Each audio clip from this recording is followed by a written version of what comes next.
Hey guys, and welcome to my channel. In this video, I just wanted to make a message for those of you who are watching friends and families, or basically your loved ones, in a relationship with a narcissist, but your loved one does not see it yet.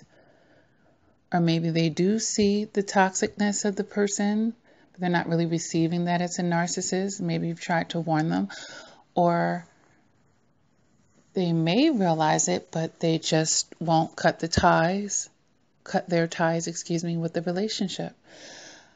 Well, here's my message to you guys. And it's rough to sit back and watch someone, going into the abyss, and you, as a survivor, because most of you that are listening to my channel are survivors of narcissistic abuse, you know that devastation that is pending on this individual, especially the longer they stay in the relationship and the deeper, they get into it with this narcissist. Unfortunately, there's nothing that you could really do. I mean, once you pull them to the side and you lovingly let them know, hey, this person reminds me of a narcissist, or this person, I'm getting that vibe off of them, and you're telling them what the narcissist is. You're trying to send them videos and enlighten them on it. Everybody has their own journey. Everybody has their own journey and their pathway to enlightenment, if they even choose to accept the enlightenment. We want to rescue people. We want to prevent them, but if they're not ready to receive that information, if they're not ready to make that change, if they haven't really been fed up, then they're going to continue to tolerate more. That's why they say that saying, when a woman's fed up, there's nothing you can say or do at that point. But yeah, once they get to the fed up point. And some people are very, very patient, and they will take much. They will take much. And it's coming from a toxic end of things, because they're believing in love. They're believing in the relationship. They're believing in the connection of the love bomb phase, They're believing in us, quote unquote. They believe they have something special with the narcissist, because that love bomb phase, that they're making excuses for the rest of the phases of the relationship. And then when it cycles back to the love bomb phase, it's like this artificial validation that they're getting. See, yeah, we got something special. We're good for now until the cycle progresses again. So, long story short, we have to let them take their course, have to let things run its course.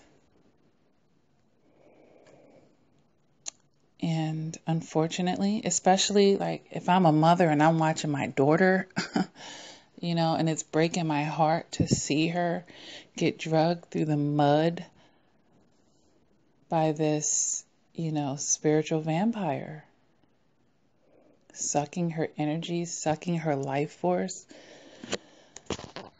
And then if she marries him and starts having his children, and, then if the narcissist sees you trying to come in between that, they'll try to find a way to turn the supply against you, or to turn your loved one against you, or to see you as the problem now. You're trying to come in between them. So it's a fine line. It's a fine line. The best thing that we could do is to, you can let them know what you believe. You can. But just be that soft place to fall when that day comes, Because when that day comes, that narcissist likes to isolate people. And they'll need a soft place. So always let them know, that you're there for them, because you know what's coming. You know what's coming. And try not to take it personally when they don't take heed to you, because, you know how that goes. When people think they're in love and they think the other person loves them, and they're being stubborn about working it out when it's obvious. It just means that they haven't reached their fed up point yet. And of course, this goes for you men as well. Shoot, I've heard men be extremely sacrificial to the narcissistic female. Extremely. But it's never enough.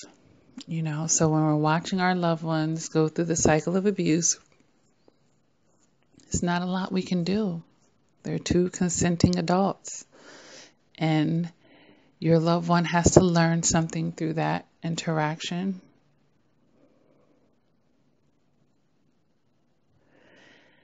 I mean, another angle you could maybe look at into the situation is, instead of focusing on, that's a narcissist and the toxicness of the person, maybe you could try to lift up your loved one. If you see, okay, all right, well, this is a narcissist, but you know what?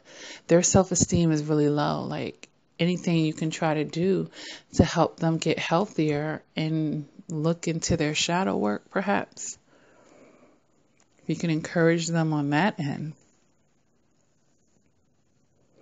It would at least start to help combat some of what the narcissist is going to do. And then there are some times where we just have to take a step back, love from a distance, and, like I said, be that soft place to fall when that day comes. And don't be, judgmental about it, because they're already going to be feeling all those feelings that you felt. They're going to feel confused. They're going to feel foolish. They're going to feel stupid. And especially if you were trying to warn them. Okay? So just, we can't control things in life. We can't control other people. And after we try to lead them to the water, we can't make them drink. They have to want to drink that. If they're not ready to swallow the fact that, this is a narcissist, this is a dead relationship, this is not going to be in my best interest, this isn't my forever, this isn't healthy for me. If they're not really ready for that, they're going to stay in it, obviously. And it's so hard to bite our tongues, to sit by idly and watch this. It's hard. But you can be praying for them as well. You can kind of be, their rock at times when they're going through discard phases, and, you can be that rock. And that makes a difference in a person's life, especially when they're caught up in these toxic situations. And like I said, you can help shine a light on their shadow work, but they may not even be ready for that as well. So, and like I said, in those cases, we just have to let it run its course. Unfortunately, it had to run its course with you as well. How many times did you go back to the narcissist? How many years were you in the relationship? So put yourself in the other person's shoes. And people have to go through their cycles. Okay? So I know, there's no magical answer for this type of thing. When we just see all the red flags and we just see where this is going. I mean, you can have a heart-to-heart with your daughter or your loved one, but they're still going to do what they want to do, if they weren't ready to receive that information. All right. There's not much else I could really say about that right now, but It's a rough thing because as I'm talking right now, I'm just imagining one of my daughters, and my daughters are very young, so you know, they're nowhere near even dating age, really. Well, my one daughter's 15, but I didn't date in high school, and neither is she. So, but yeah, just stay prayerful for them, be that rock when they need it, and without being judgmental. Okay. And then when they are ready, you're right there to give them all the information, to direct them, to send them links to helpful videos, to really help it come full circle for them. But it's rough. It's rough, to see someone you love go through domestic violence or just to be in a toxic relationship. And you're seeing the highs and the lows and the roller coaster rides, and you're seeing it. Just let them, let it run its course, all right? So until next time, guys, please take care.